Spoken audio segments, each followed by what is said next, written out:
இங்க பாருடி, சின்ன வயசுல இருந்தே உன்னை வசதியாவே நம்ம வீட்ல வளர்த்துட்டோம். நீ எங்கேயோ போய் கஷ்டப்படுறது எங்களுக்கு சுத்தமா பிடிக்கல.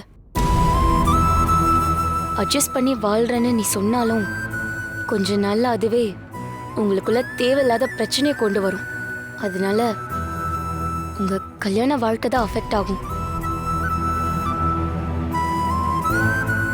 எல்லாத்துக்கும் மேல என் பொண்ணை பிரிஞ்சு இருக்கிறது எனக்கு ரொம்ப கஷ்டமா இருக்கு. அதனால தான் சொல்றேன், நீ இங்கேயே இருந்துரு. கரெக்ட் மாமா. ஆனா இந்த விஷயத்துல கிஷோர் தான் முடிவெடுக்கணும். நீங்க சொல்றத பார்த்தா அவரை வீட்டோட மாப்பிள்ளையா இருக்க சொல்ற மாதிரி தெரியுது. அதுக்கு அவர் ஒத்துப்பாரா? வீட்டோட மாப்பிள்ளையா? யாரை கேட்டு உங்க இஷ்டத்துக்கு முடிவெடுத்துட்டு இருக்கீங்க?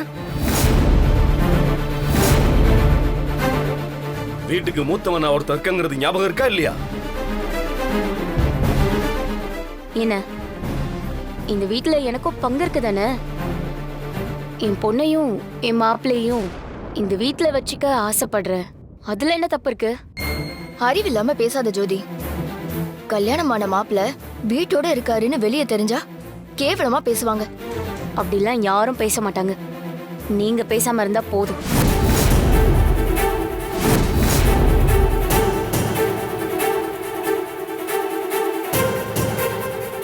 மாப்பிள்ள, அர்ஜுன் சொன்ன மாதிரி இதுல முடிவெடுக்க வேண்டியது நீங்க தான்.